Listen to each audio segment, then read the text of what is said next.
Will CeeDee Lamb sign a deal soon now that Justin Jefferson's deal is done? All that and more in this episode of the Locked On Cowboys podcast.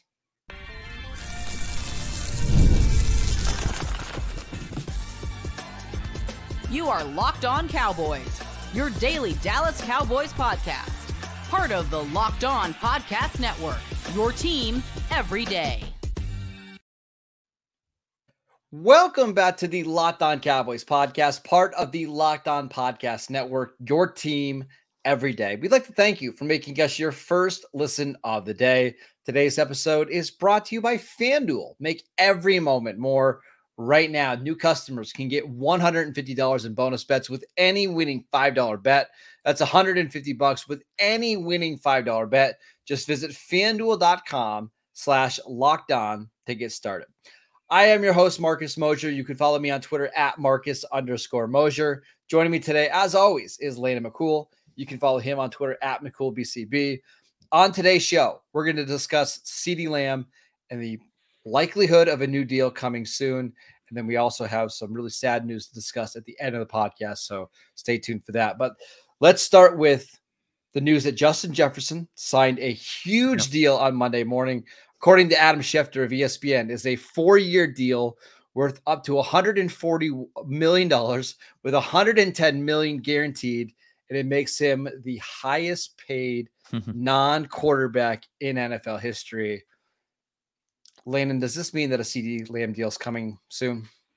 I think it does. I think at least is severely greasing the wheels, so it's going to get real slippery here, and I think it's going to start building more and more momentum towards, the day that has always been kind of pointed out here is June 4th, right? Like that's always been like the kind of circled date for when this would probably start kind of going a little bit. The Cowboys obviously got a whole bunch of money. I think it was something like $12 million on Saturday with some of the June 1st money that came in. So I think, now that this deal is done, I mean, look, this is what you and I have been pointing towards since the beginning. Like this is the deal that either one of these two deals likely had to get done for the other one to get done.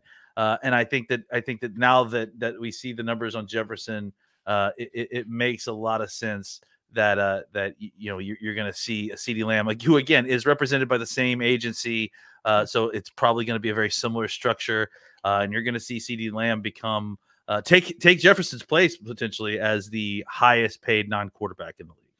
Yeah, we've been reporting basically all offseason that CeeDee Lamb was not going to sign a deal until Justin Jefferson's deal was completed because Jefferson's deal was going to set the market. Now, I think the only thing that's up for debate here, Landon, is does CeeDee Lamb's deal exceed Justin Jefferson's, or does it come in just below it? I'm of the belief that it'll probably come in slightly below. And when I mean slightly, I mean like $34 million a year with maybe like $88 million guaranteed rather than like a 89, which is actually like the real number that Jefferson is getting, because you put their stats, they came out in the same draft class together. You put them right next to each other. And while they're very close, Jefferson does have a lead in most categories. Now, I know CeeDee had a better year last year. That's not up for debate. He stayed healthy. But over the last 4 years, Jefferson has been the more productive receiver. We can debate who's the better receiver, right? But I think that's where we're negotiating now. Does CeeDee get $34 million a year or $36 million a year? The gap is closed quite a bit on like the negotiation. We can only go so far, which is why I do think a deal is going to get done. Maybe not this week. And if it's not this week, by next week. I'm thinking that Stephen Jones is going to give you a call here in a little bit to see if he can give you some of your talking points when they're negotiating with CeeDee Lamb. You're certainly not wrong. I think that Jefferson has had over the arc of these kind of 4 years a little bit more production. I tend to think that CeeDee has a little bit more of a brighter future. Not that Justin Jefferson doesn't have a bright future, but I think that CeeDee has kind of really started to come onto his own. And last year was like the first of these kind of years moving forward. Well, I mean, if you're watching with us look on YouTube right now, you can see from week 6 to 18 last year, CeeDee had 108 receptions, basically 1,400 yards. He had a season basically from week 6 to 18. He had an entire football season basically worth of production. It's unbelievable. Yeah. So to that point, I think that's what CeeDee Lamb's agents are going to argue. But again, we're talking about like the difference in $2 million, a year per season. Things will get done pretty quickly when that's the margin of error, basically. Like there's just not a lot of wiggle room to go. Yeah, it's either side of this deal is the template. It's whether it falls on the higher side or the lower side. This is kind of generally what the Cowboys should be, earmarking for what CeeDee Lamb is going to get paid. Maybe a little bit more, maybe a little bit less. We should also report that Todd Archer from ESPN said that the negotiations are expected to pick out. Michael Gelkin and Jane Slater both echoed that. And I know what everybody is yelling at their iPhone or their YouTube when they're watching this right now. Why did Dallas get this deal done earlier? Because I've seen that all over Twitter today. People making fun of the Cowboys not getting this deal done. Again, CeeDee was never going to sign a deal until after Justin Jefferson got his. As much as the Cowboys would have loved to said, hey, CeeDee, here's $30 million a year. Here's $32 million a year. He was never going to sign a deal. So I just think a lot of that is pointless. When you're talking like these top end players, like, a guy that's waiting for the number one quarterback deal, or the guy that's waiting for the number one edge or wide receiver or offensive tackle deal, like there's no benefit for them, especially now that we've kind of gotten to this cycle where, with caps increasing the way that they are, every single new deal at one of these, like, is the biggest deal in the history of the league for that position when it comes out. So why would players, want to hurry to sign a deal at this point in that position? When you're in that position where you are definitely going to get paid as the highest player at your position when you get your contract, whenever that may be, why would you not wait for a couple more people to get signed to just bump up that number a little bit when you can? And there's no loss to you personally. Like, who cares what the team wants to do? Like, you can wait and still make more money. Why wouldn't you? So I think that's the thing that people forget, is that this is a two-sided situation, right? Like, we've kind of come from a long way of when is the team going to present a deal that this player can accept? Whereas now it's the situation where the player doesn't have to accept anything until he absolutely needs to, and can wait until the money goes up and up and up. And then once it does, then he can sign the deal. And he's not on any kind of timeline that the team's putting on him. That's why I thought it was nonsense back in March when everybody was pushing hey, the Cowboys got to sign CeeDee right now because the price is going up. CeeDee knows that. And CeeDee also knows that there's not games being played for 6 months. So there's nothing that's going to change from March to August that's going to decrease my value. In fact, the only thing that's going to happen is my price is only going to go up, right? So I don't know, man. I just think a lot of this is nonsense. CeeDee's going to sign a deal somewhere between $34 and $36 million a year. Everybody's going to complain that they could have gotten him cheaper 5 months ago, and that's just not the case. I think CeeDee would go, no, you couldn't have. No, you couldn't have. Listen, CeeDee told everybody back in, was it January, February, when he was on the Micah Parsons podcast, that he wanted to be the highest paid receiver in the league or close to it. Like, he was never going to sign a deal that wasn't going to keep him at the very top of that position. And he shouldn't have anyways, right? Like, he is arguably the best receiver in the NFL, and he deserves to be paid like that. So why not try to maximize your value? I will say, now that we do live in this era, I will say that the idea of sitting out of OTAs seems a little silly to me. Like, maybe you're trying to protect yourself from injury a little bit. I guess I can understand that. You don't get fined. But you're the one who's holding out on the team. It's not that the team's holding out on you. You know what I'm saying? Like, well, that's why it'll be really interesting to see what happens at minicamp, because the Cowboys can fine CeeDee Lamb for not being present at minicamp. I think that's why we've always been circling this June 4th date, because that's when he can actually stand to lose money. It'll be curious to see whether or not he does show up, or maybe he'll have a deal by then and we won't even have to worry. Later, let's discuss if it's worth paying one singular wide receiver $35 million or more a season. We will get to that next.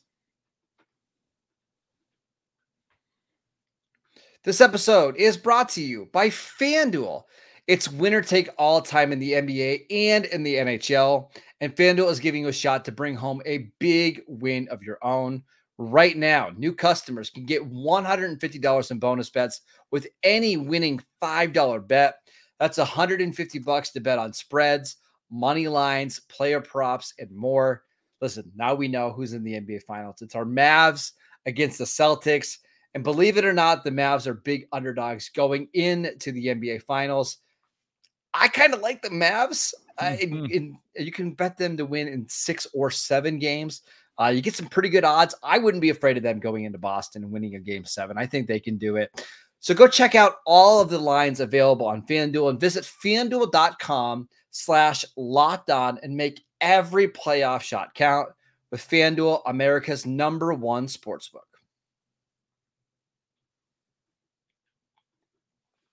Welcome back to the Locked On Cowboys podcast. Are you watching Fox Sports or ESPN on your TV all day? Are you having to turn down the volume because of all that shouting? Make the switch to Locked On Sports today, a free 24/7 sports streaming channel program for you every day to bring you the biggest stories without all that unnecessary screaming. Locked On Sports today brings you can't miss analysis, opinions, and news, streaming 24/7 on YouTube or on the free Amazon Fire TV channels app, part of the Locked On Podcast Network, your team every day. All right, we're discussing the Justin Jefferson deal and how it impacts CeeDee Lamb and the Dallas Cowboys, but I want to have a different conversation about wide receivers in general. Now that the market has been set at the very top, and we've kind of seen some movement over the last couple of weeks with Nico Collins, Jalen Waddle, Devontae Smith, is it worth paying a wide receiver upwards of $30 million? And in the case of CeeDee Lamb, likely $35 million a year. Yeah, I think it's a valid question, right? I mean, there is a point when, you feel like, does this kind of money reach a critical mass and kind of stops becoming less of a value? I think that, you and I had a discussion before the show about this. And to me, I think it takes a specific type of wide receiver to kind of command this sort of money. I don't think that that's going to be the case with the salary. I think guys are going to continue to ask for $35 million and up, when it's their turn to be the number 1 paid wide receiver in the league. But I do wonder about, just handing out $35+ million contracts to every single type of wide receiver that's, eligible to be paid, right? Like, I really feel like if you're going to pay somebody that kind of money, they need to be the engine of your offense. I think that's the reason that I'm more than comfortable with paying CeeDee. I mean, you put the numbers up, early in the show. Week 6 through 18, those last 12 weeks, he had an entire season's worth of production, and really, the whole thing has been about how much targeting he got. We talked about last year, and the year before that, like, are the Cowboys going to have enough targets to go around? And man, CeeDee Lamb is going to get a whole bunch of targeting this year. And he did, and he produced at it. So I think if you're a guy that is going to be targeted heavily, that is going to be not only the main focus of your offense, but really the kind of the straw that stirs the drink, right? Mm-hmm. I think it's possible to earn that $35 million worth of production because you're getting the opportunities and you can handle the kind of workload that is required to sort of get that sort of output. So I do think that, guys like Justin Jefferson and CeeDee Lamb are worth it, and maybe even a Tyreek Hill. But I think the thing that to me is going to determine whether or not you're a wide receiver that's worth $35 million is not so much, your overall skill set or how explosive you are or how unique you are. I think it's really more about, at that point, kind of a dollar and cents question of how much are you able to actually produce? Like, how much are you able to, what am I getting in return for that, $35 million? Am I able to feed you 150 targets in a season? Are you able to handle that kind of workload and continue to produce throughout the season? If so, I mean, I think $35 million is reasonable, but if you're a guy that requires another wide receiver across from you in order to produce, or you're more of an explosive, not as many targets, but explosive big play guy, I think it's a little bit less palatable to kind of pay somebody that sort of money on top of if you have to pay a quarterback as well. And suddenly you're talking about taking up a significant amount of your salary cap for a guy that, maybe isn't producing at the level of a CeeDee Lamb and getting a return on your investment the way that you would with CeeDee Lamb. So I've got a lot of thoughts here that I just want to lay out. First and foremost, I saw a tweet from Seth Walder today from ESPN where he said $35 million in 2024 is the equivalent to like $28 million in 2021. Wow. And it's just some sticker shock, but it's actually the same price that we've basically been paying, like in terms of percentage of the cap, for the last couple of years. So that part of it didn't change. It's just that the salary cap continues to go up and up and up. So I don't know if we're actually paying wide receivers more than what you're paying more, but you're not paying the percentage of the cap more than what you've allocated over the last 3 or 4 years. So I thought that was interesting. I've seen some other people suggest that there's a bubble at the wide receiver market and that it could turn into the next running backs don't matter position. Wide receivers don't matter. I thoroughly disagree with that because at running back, you're looking at trying to replace maybe 4.4 yards per carry down to 4.2, right? And saving a little money there. There's only so many receivers in the league that you can give 180 targets to, and they're going to average 10 yards a target. Like we have 7, 8 of those guys in the NFL every single year.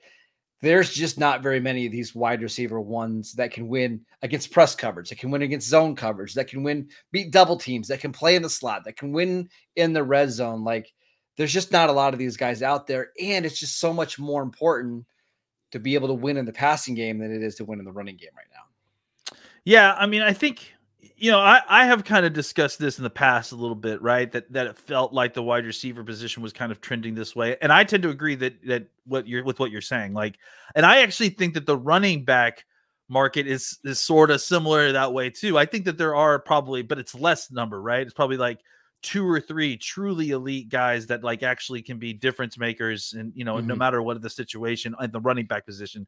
I think the wide receiver position is sort of similar like that. But you're right. There's more like 7 to 8 guys who they are worth that money. They are worth that kind of singling out because of what we just talked about, the volume that they're able to produce at, the volume of targets that they're able to handle. But I do think that there is where the bubble I think is going to happen in the wide receiver market is in the middle class of the position, right? Like which I can get behind. Like the difference between, let's say, wide receiver 25 and wide receiver 40, I don't think is huge. It's not. So maybe you don't pay that guy. Yeah, and so that's what I think where you're going to start to kind of see that. Like if you're not a all pro, just in the discussion to be an all pro wide receiver, then you're probably, not going to get anything close, not anything close to that $35 million, but you may get passed up for a younger option, there's going to be more and more of teams trying to look towards the draft where there is just endless number of wide receivers coming out every single season to try to replace that. So it's kind of it's sort of a weird market. We've seen, obviously we've seen this kind of market develop in the, I think the safety market is sort of like this in some ways too, right? Where only the very top, and frankly, even the top guys don't get paid like that. But wide receiver, it's like, you get like these top 7, you said it, 7, 8, maybe even 9 guys that can like handle an entire workload, maintain a high level of production while getting a bunch of touches, while getting a bunch of targets. Those are the guys that are going to earn big contracts. And if you aren't that guy, if you're a complimentary guy, I just don't know that it's not so much that there'll be a bubble as much as your salary isn't about to explode the way that these top end wide receiver contracts are exploding. The Cowboys just had the number 1 offense with Dak Prescott, CeeDee Lamb, and frankly, a bunch of dudes just kind of around them. But because CeeDee was so good and he was able to handle such a big workload, it's why they were able to be so good on offense last year. And if you have those guys, you're going to pay them. The last thing I want to mention on this before we move on, one of the reasons why I'm okay with teams paying wide receivers this much money is for the most part, their production and their efficiency is fairly stable Yeah. year over year, Yeah. as to opposed to like the cornerback position where you can see your seasons fluctuate pretty greatly just depending on the season. Like even in elite cornerbacks like Jalen Ramsey That's right. can have good years, okay years, and then it's hard to trust those guys year over year. But like we've seen with like Devontae Adams, I mean, Devontae Adams has been an all-pro receiver for the last decade. If you get somebody of that caliber, you know what you're going to get from them for the most part year over year. And I do think that's very valuable. Yeah, I do think that's the kind of top end talent at the position. Like you said, to be able to reliably count on someone when they're healthy to produce at the same level, whether that's running the football or receiving the football, just the fact that you're able to rely on somebody to kind of produce when given those targets. And they last. Receivers last a long time too. Yeah, exactly. They just don't take the same amount of punishment. Yeah. The good ones can produce at the same kind of level for a lot longer than a good running back can. So it just makes a lot of sense that if you're going to pay a position, big money outside of quarterback, wide receiver is one that if you have a guy, it could be the star of your entire offense. It could be the engine. So it's worth paying those kind of guys the sort of money that they earn because you end up getting a pretty good return on your investment. All right, let's get to some sad news out of Cowboys Nation next.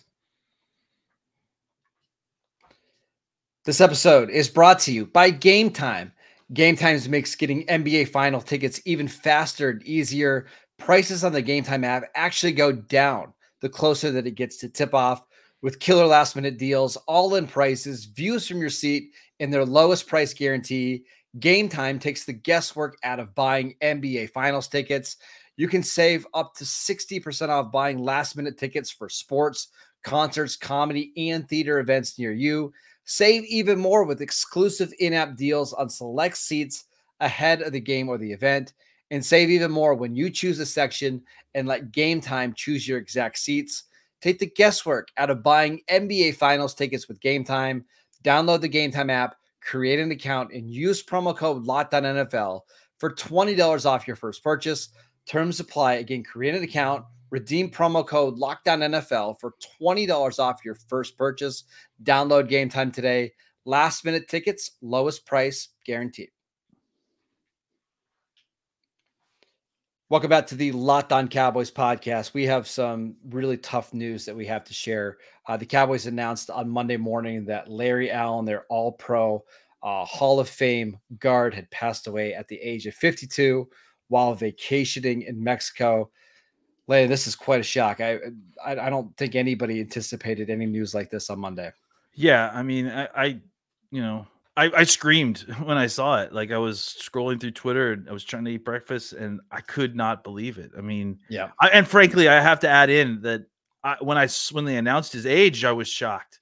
I was shocked he was still so young. Like, I mean, not that, first of all, that he died so young, but second, that he was so young.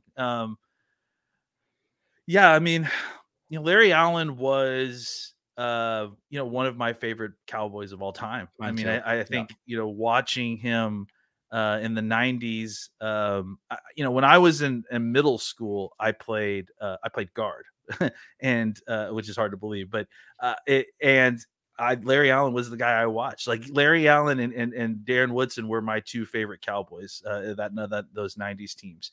And it's just watching him week to week put guys on the ground, like, grown men, like NFL football players that like are absolute monsters, and he just would dismiss them with ease. Like his power, his grace, his ability to kind of move around. I mean, obviously everyone kind of remembers the video against the Saints where the linebacker intercepts Troy and is running it back for a touchdown, and Larry Allen chases, walks him down from like 40 yards out in a full sprint.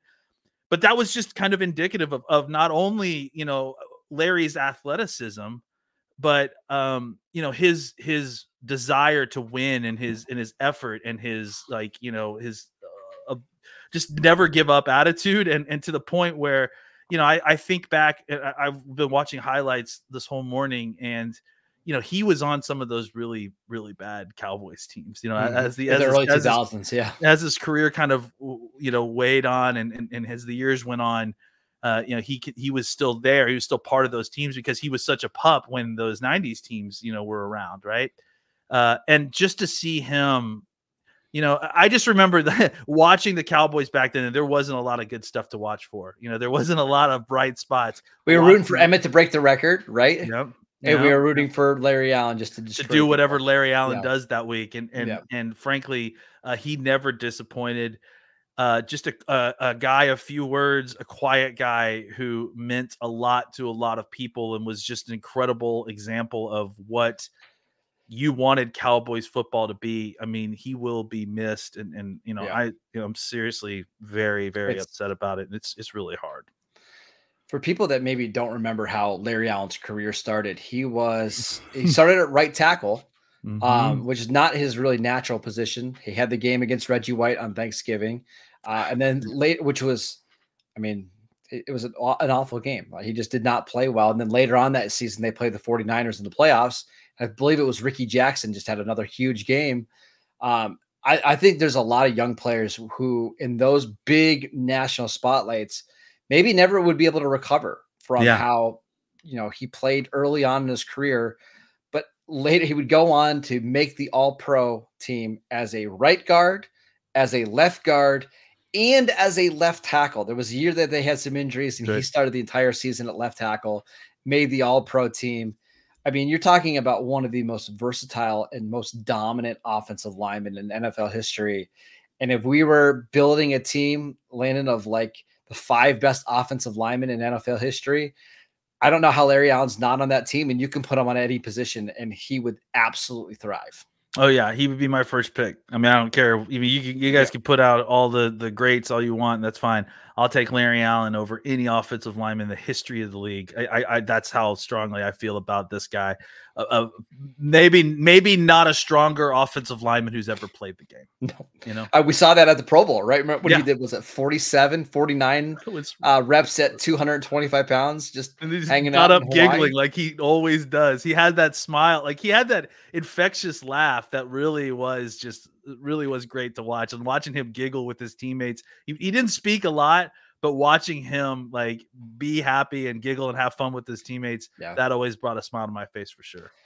Oh man. So there's so many great Larry Allen moments that I could give you, because for me, like as a young kid, like Larry Allen was kind of what tied my watching Cowboys, like back to the early 90s. Cause I grew up with basically late 90s, early 2000s Cowboys, and Larry Allen was just as dominant as ever. I remember the Cortez game, right? Yes. Where I think he missed the field goal against the 49ers and he grabbed him, shoved Cortez's face and punched it. It was so good. He was so competitive, even in the later stages of his career.